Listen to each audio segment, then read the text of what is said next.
Hey friends, welcome to Gadget with your host, me, Joe Landreth from the Brothers Landreth. So yeah, we're gonna dive right in and talk about some gear.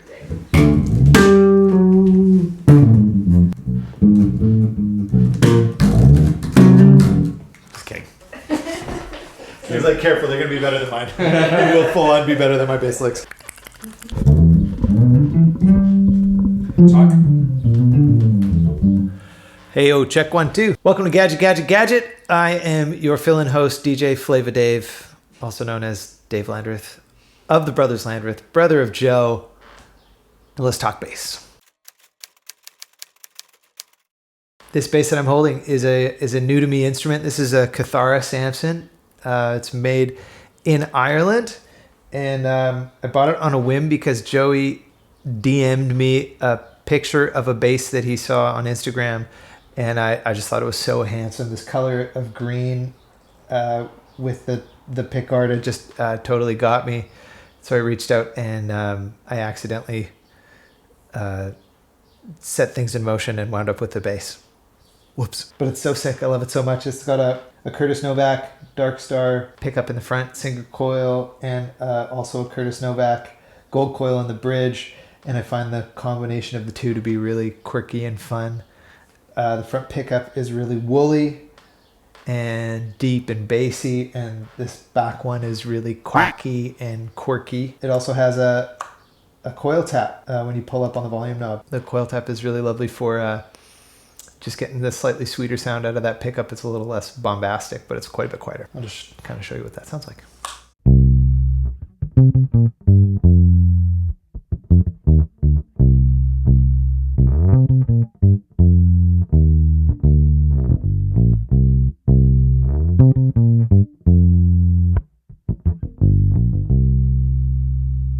Here's the back pickup.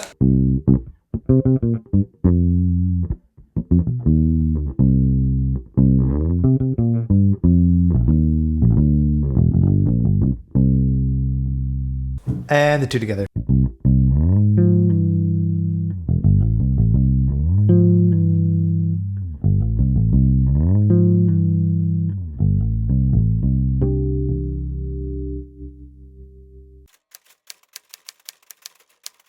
This current iteration of my pedalboard, which is built by brother Joe, very generously, is really about trying to chase the juiciest kind of studio sounds that I generally love to hear, which is like kind of warm, kind of tubey. Definitely love fat sounds. Hugely inspired by Pino Palladino and James Jamerson.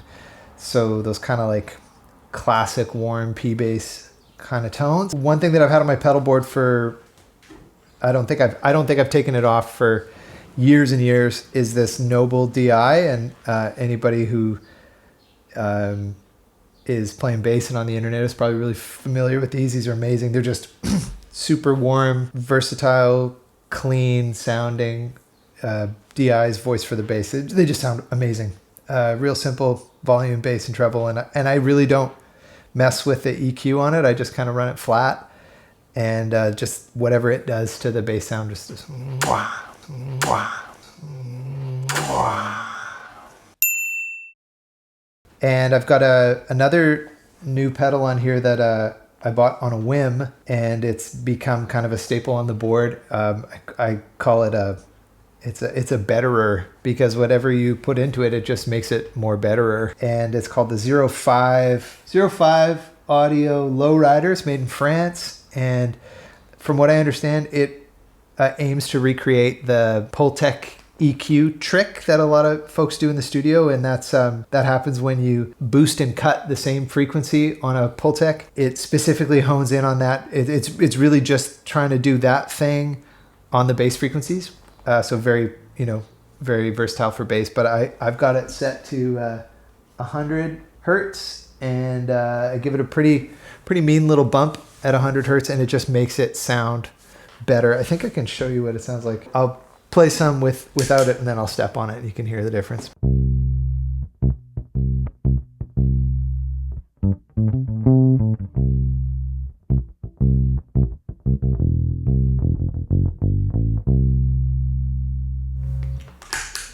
And then here's with it.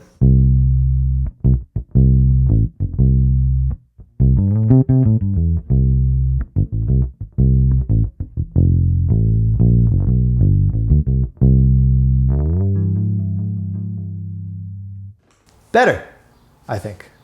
Betterer. So those are sort of like the always-on staples at the core of the sound that I'm going for. Beyond that, I've got a couple of sort of fun pedals. I've got an octave, a fuzz, an envelope, all from 3-Leaf Audio. Just incredible, wonderful sounding pedals. Just I feel like they are sort of the highest quality and made very discerningly. So and I also think they look the business, which is cool. Typically, I'm using those to do some version of like a synth bass thing. And I think with any of these effects, for us in the band, especially in the type of music we make, using them sparingly is important. Otherwise, it becomes a little, it can get a little silly. But here's the octave.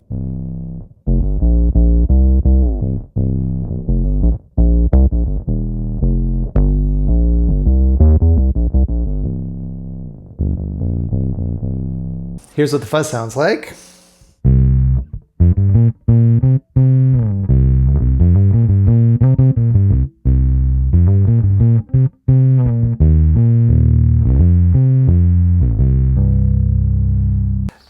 And then here's what all three of them sound like together, which gives you kind of a bit of a synth bass thing.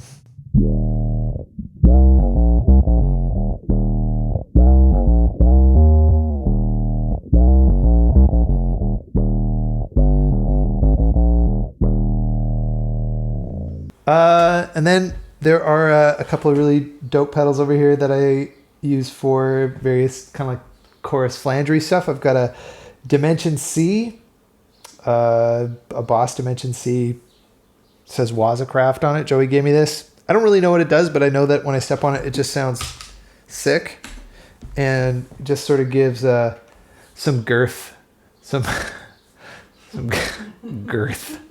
A stupid word. It gives some width to the bass sound, which is really fun. When we were doing this last tour, I would step on it. I would pick a song in the acoustic set and a different song every night to step on it, and it just added a subtle little thing, which was fun to just switch up the texture. But here's that. So here's without.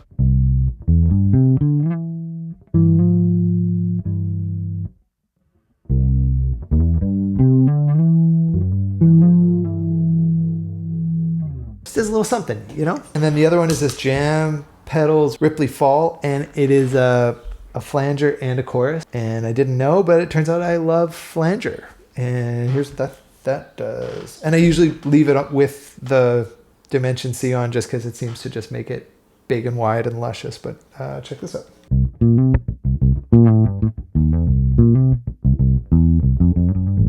Oop, I'll turn it on.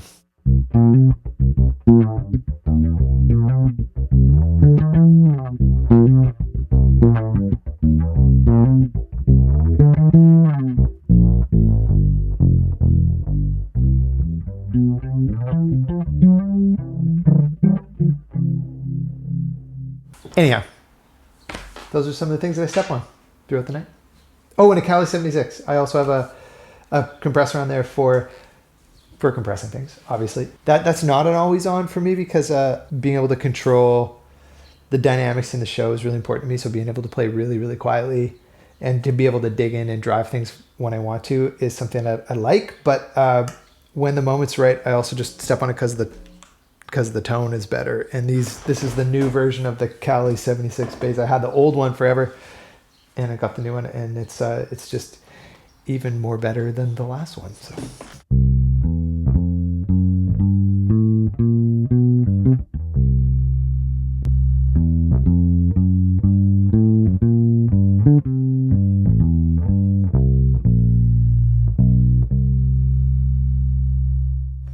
on the subject of bass compression, I run the ratio really low because I'm not really going for the squash. I'm more interested in just sort of that lift of the bass and the treble, just sort of bringing the bass tone a little more present. I really like what that does. So I'm running, the ratio as low as I can. I think it's 2-to-1, and then attack release is set. Call it 9 o'clock, which is fast attacks fastish attack and slowish release, which just sort of fiddling until I found that out. And then I run the high pass filter pretty high because I like to let the low end breathe, and I'm mixing in a generous amount of the dry signal. So it really is about, it's a tone move for me. It's not so much about the compression as it is about what I like what it does to the tone. Though I will also use this pedal when need arises to like really slam it and squash it and do kind of that a Joe Dart